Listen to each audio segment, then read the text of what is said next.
bẹ́ẹ̀ ni o, no going back.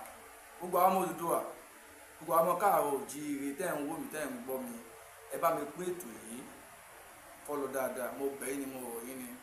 Ẹ sì mọ́ gbàgbé láti bá mi subscribe tó YouTube channel mi, Ibiyemi TV Show ló kọ YouTube channel mi. Ọ̀rọ̀ tí bàbá wa Tinubu sọ ní 2014 òun fẹ́ play fún wa, mo fẹ́ kí á fi dá wa gbọ́. Àwọn náà ti sọ́rí nígbà tí àwọn Boko Haram tí wọ́n ń da ìjọba Goodluck Jonathan láàmú ní 2014. Ìgbà yẹn sì níwò ètò ìjọba òun ètò àlefa o. Àwọn náà ti fẹ́ra wọn sọ wípé no government in Nigeria. Ẹ wá wò ní ìsìn nígbà táwọn náà wá jẹ Nàìjíríà bẹ̀tẹ̀ ní ìsìn ṣé gọ́ọ̀mẹ̀ntì wá wà báyìí? Ẹ wò báwọn Boko Haram ti ń pa àwọn sọ́jà. Ẹ wo fídíò náà. Ẹ wo fídíò náà. Kẹ́ ẹ gbọ́ tí ó wà tí Fẹ́lí Dagman sọ nípa ọ̀rọ̀ yẹn. Ṣé gbọ́ ẹ máa bá wa ká lọ. All right, so this is a tweet from President Bola Ahmed Tinubu in 2014. He said, "The festering Boko Haram attacks on the northeast and massacre of innocent citizens is concrete proof that Nigeria has no government." 2014, Tinubu was not the president. Obviously, the opposition was the president, Goodluck Jonathan. God so kind, you are now the president. Now, this is what is happening to your soldiers.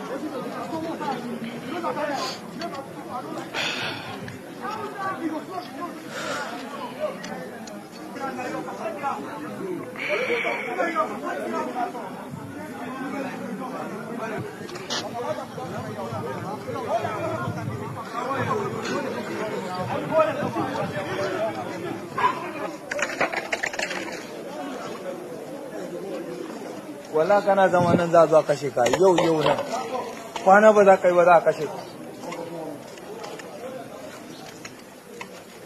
kai na gaya ma da ce ko gonda nake kai ya yi sakanci ya ci farin fin da hankar wata lifafa mu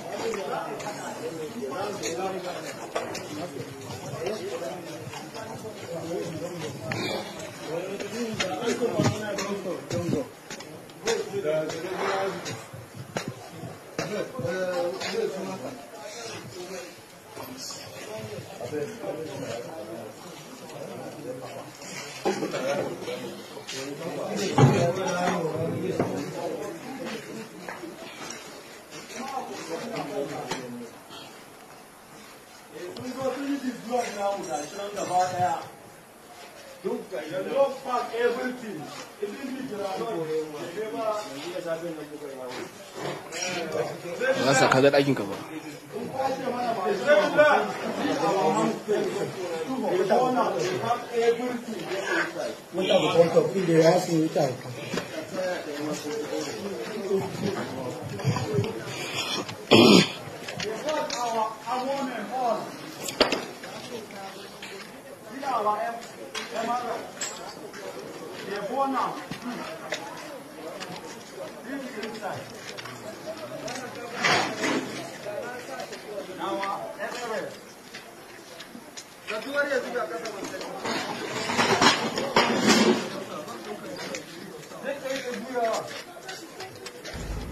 So you see Nigerian soldiers crying like girls at the battlefront. That's an attack that happened few days ago here. Boko Haram attacked them, scattered their camp, carried their motor, did everything to them. Can we now say that Tinubu regime has no government? Because he said that in Goodluck Jonathan's regime. He said that. So stop it. Put a stop to it. I want to believe that you said that time because Goodluck did there. You want pressure him to leave office. Finally, you don't do office now. Now they use soldiers, say they play politics. Boko Haram get fighter drone. Drone where get gun, they fight army. Boko Haram get fighter drone. Nigerian army no get. using the armies to play politics, using his innocent life to play politics. After all now, when I go buy weapon, they go make small money from buying weapons, from importing weapons to use to fight Boko Haram. So if they stop the war, how would they make money? Oh, come to think about it. They can't stop this war between Boko Haram because they need money to buy arms. And that's where they get their chua from. So they can never stop the war. Here's the question now. Imagine say Boko Haram of over how many years, they never fight them finish. They know where they did, they never finish them. Now imagine if we can't fight war against another country. We don't finish, oh. See how many years it take army to fight Boko Haram. We are done. Somebody say, but if you are fighting another country now, that other country they wear uniform, so we know who we are fighting against. But Boko Haram, they go on mufti, we don't know who we are fighting against. So if those people wear mufti, and don't forget, other African countries, they look like us. Other West Africa, they look like us. So what are you saying? More just pray to God. Say another country no follow us fight for, because we are done.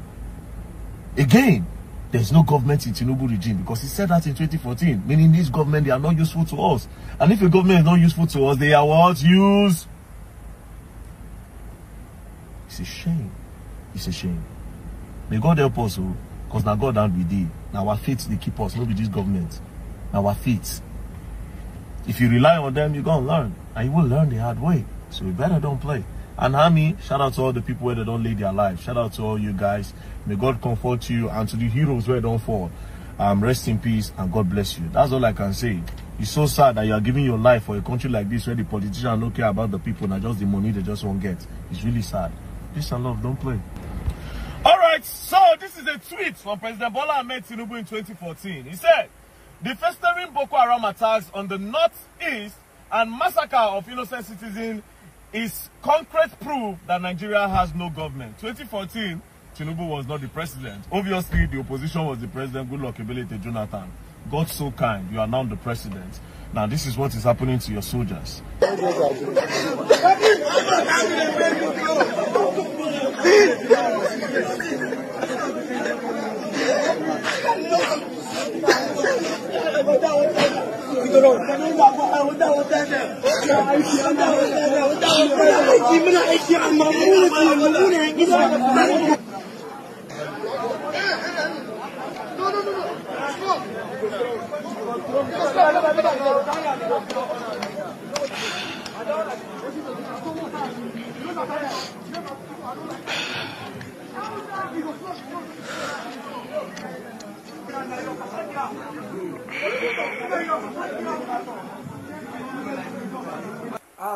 Àwọn ọmọ Odùduwà, mo lérò pé ẹ farabalẹ̀ gbọ́rọ̀ tí Felix Darkman sọ nípa ọ̀rọ̀ tí bàbá Tinubu sọ ní 2014.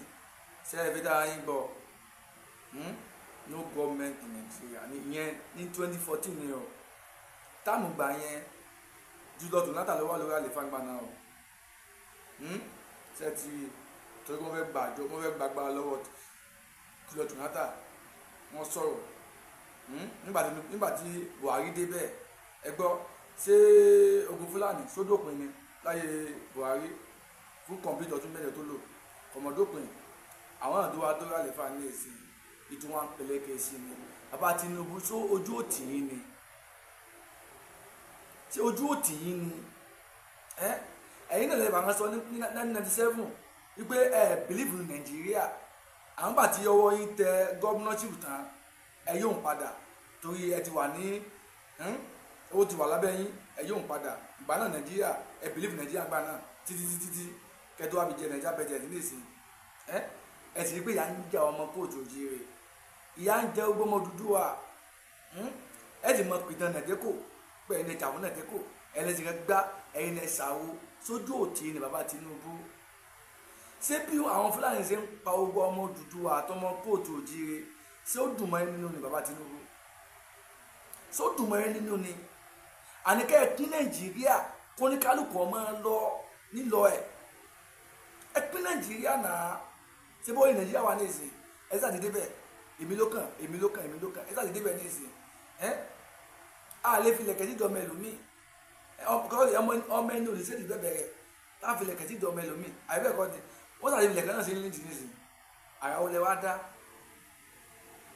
àgàgà ọmọ kóòtù àwọn ọmọ Odùduwà àwọn ọmọ kóòtù òjìrè àyà wọlé dá fún wa ṣé ẹ múnú wa dùn ṣé ayé wá yàtọ̀ sáyé Buhari ayé wò yàtọ̀ láyé Buhari o ètò ń peléke sí ni o àsìkò tí ní nǹkan náà tó wá di tansiri àti ẹ̀dúpẹ́ láyé Buhari lóòótọ́ ogun Boko Haram bandit kidnapper ó wà láti kó ẹ̀ àmọ́ epo ọ̀wọ́n tó báyìí rẹ́ẹ̀sì ọ̀wọ́n tó báyìí oúnjẹ ọ̀wọ́n tó báyìí àmọ́ ayé tiyín àsìkò tiyín gbogbo nǹkan di tansiri ni epo tí wọ́n ń tà ní 175 láyé Buhari ẹ̀wọ̀ tí wọ́n ń tà láyé tí ní 1000 plus ayé tí ní Nàìjíríà bàjẹ́ pátápátá àwa sì ń pariwo wípé ṣe àfẹ́ dólú Nàìjíríà mà gbẹ́kẹ̀ pídé Nàìjíríà gbé Yorùbá nìsan la fẹ́ ẹ̀kọ́ tí ikún sí ojú òtí ní ẹni ẹ̀gbọ́ ẹni náà ẹ ti fi ẹnu ayé sọ ní 2014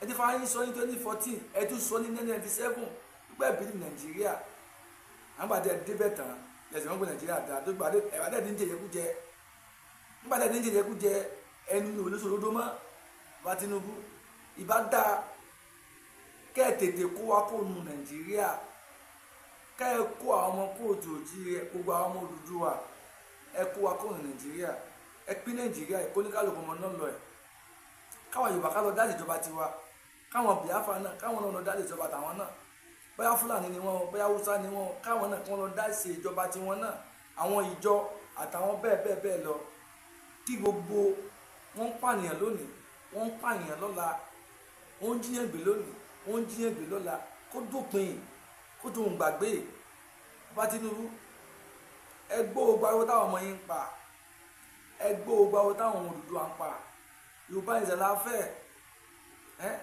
bàbá wa emeritus ọ̀jọ̀gbọ́n Professor Banji Akíntóyè wọ́n ti fi ọ̀nà tó dáa wọ́n ti là kalẹ̀ fún wa ẹ jẹ́ ká tọ̀ ọ́ ọ̀nà tí wọ́n là kalẹ̀ fún wa ni ọ̀nà self determination gbogbo àmọ́ ìpè self determination ní ìsìn ìjọ àgbáyé wọ́n fọwọ́ sí i kódà gan òfin Nàìjíríà náà ó buwọ́ lù ú kí ló wá ń dá yín dúró láti fún wa ní self determination bàbá Tinubu ẹ mọ̀ ẹ̀ káwọn Fúlàní ò dùn ọmọ nímọ̀ yín ẹ mọ̀ ẹ̀ kó dẹ́wù bá yín ọmọ ọkọ ni yín náà ẹ̀ sọ máa lé ẹ mọ̀ ẹ̀ kí àwọn Fúlàní tó owó tí wọ́n kó fún yín kó wá dín lójú kẹ mọ̀ mọ ìyà tí ń jà wọ́n ràn yín àbí ṣé àwọn ọmọ Odùduwà àìsàn ìràn yín mọ́ ni bàbá Tinubu ṣé àkíyèsí ìràn yín mọ́ ni ṣé àìsí ìràn yín mọ́ ni tó wá dákẹ́ mọ́ òun àrùn káwọn Fúlàní mọ́ pa wá lójoojúmọ́ kọ́ mọ́ pa wá lójoojúmọ́ kọ́ mọ́ jí wa gbé kọ́ mọ́ béèrè owó àwọn táàtì ìwò oúnjẹ jẹ táàtì ìwò oúnjẹ jẹ débi sì ń pa wá lẹ Yorùbá táwọn Fúlàní bá jí wa gbé tán àwọn táàtì ìwò yẹn náà wọ́n tún béèrè owó lọ́wọ́ wa torí àbẹ̀ kí wọ́n dẹ̀mí ẹ̀yẹn wa légbodò abẹ́ ti máa sáwó 1000 200 400 gbogbo àṣàmára wọn á rí i pé àgbà ẹ̀mí ìyẹn wá kalẹ̀ só dáa tí ìyẹn dáa tó bàbá Tinubu tí ìyẹn buyì fún yín bàbá Tinubu kò buyì fún yín ó yẹ kó tó tì yín bàbá Tinubu Ṣèyí Tinubu bá bàbá Tinubu sọ̀rọ̀ bàbá ẹ̀ ni wọ́n ń ṣe Ibrahim Karim ti kọrin wá lọ Ṣèyí tell your papa on the heart Ṣèyí tell your papa people dey suffer torí pé orin tí Ibrahim Karim kọ jáde yẹn torí pé orin yẹn ọba yín wí ọ̀ṣọ́ kọ̀ọ̀ sí yín ẹ wá báǹdì àrí tí ọ̀pọ̀tẹ́ wá jáde táwọn ẹ̀ bá ń gbọ́ òkò wọn lánìí ẹ wá báǹdì ẹ̀ kókó wọn jáde àrí ẹ sì mọ̀ pé ó ti wà lóṣù àmì ẹ̀rẹ́dì sọ́fún bàbá Tinubu kó ṣe nǹkan tó dáa kalẹ̀ torí tí àsìkò olóyè bá dé tí wọ́n bá dàgbà tó ń bá dàgbò tájò bá dé káàmọ́ Yorùbá ká lè bá a sọ dáadáa nípa wọn lọ́wọ́ tá a wà á lè sọ dáadáa nípa wọn o torí wọn ò tí ì ṣe nǹkan tó múnú àwọn ọmọ kódò jíire dùn wọn ò tí ì ṣe nǹkan tó múnú àwọn ọmọ Odùduwà dùn torí wọ́n ń lọ bí 2 years lórí àlefa ní ìsìn àti ìjẹ ìgbádùn kan nínú ìjọba wọn àwọn ọmọ Odùduwà àwọn ọmọ kódò jíire àti ìgbádùn kan nínú ìjọba wọn nǹkan ẹyọkan tá à ń béèrè náà ní ìsàlẹ̀ fún fún wa òní Yorùbá nation òní Odùduwà nation tó bá fún wa lélẹ̀ ìgbà náà ni wọ́n dùn inú wọn yọ̀ sí wọn ìgbà náà ààyè ìsàn ọ̀rọ̀ gidi á sọ ọ̀rọ̀ gidi nípa wọn nígbà tó bá dàgbà tó bá dògbò àbí tó bá kù lórí àléfà yẹn tán gbogbo ẹ̀yọ́ máa lé Yorùbá tẹ́ẹ̀fẹ́ kí ilẹ̀ Yorùbá ó gba ìtúsílẹ̀ ìbá dákẹ́ lọ onúpìwàdà ẹ lọ onúpìwàdà àbòsí ò da àbòsí ò lérè ó ń bayé jẹ́ ni gbogbo ẹni tẹ́ ń sábòtí ilẹ̀ Odùduwà torí àtẹnujẹ torí ìjẹkújẹ tẹ́ ń sábòtí ọmọ ìyá yín torí tó lè bá wọn pé ẹ̀yin lẹ̀ mọ́ sọ ẹ̀yin lẹ̀ wọ́n abẹ́ lónìí ẹ̀rín tí àtúbọ̀tán ṣe kókó ẹ mẹ́rin ká wojú òní ẹ jẹ́ ká wojú ọ̀la ẹ mẹ́rin ká wo ìrẹsẹ̀ lónìí ọ̀la ẹ jẹ́ ká wò torí àṣélẹ̀ òun làbọ̀ wá bá ọmọ Odùduwà àṣélẹ̀ òun làbọ̀ wá bá ayé ò ó ní agbára ṣá ìbádàká onúpìwàdà ọmọ Odùduwà ẹ jẹ́ ká ronú kájà fẹ́ tọrọ wa o kágbá wálẹ̀ lọ́wọ́ pẹ̀lú àwọn Fúlàní ṣẹ́dígbọ́ ètò náà kò ní jù báyìí lọ mo kí gbogbo èèyàn wa tẹ̀ ń wù mí kẹ́ ń gbọ́ mi látàtàárọ̀ mo kí ojú tẹ̀ fi ojú lóṣù mi fọ́ o bẹ́ẹ̀ ni títẹ̀ fi ń gbọ́ mi etí ní òní ti ọwọ́ tẹ̀ fi bá mi pín ètò yìí ẹni fi ọwọ́ náà níbi gbọ́ ọmọ sí o ṣẹ́dígbọ́ èmi ní mọ̀ wá bẹ́ẹ̀ náà sì ni ẹ̀yin náà lámọ̀dé bá láṣẹ Èdùmàrè yóò túbà yóò tùjẹ́ fún èmi àti yín ṣẹ́dígbọ́ ẹsẹ̀ gan ni ó dìgbà.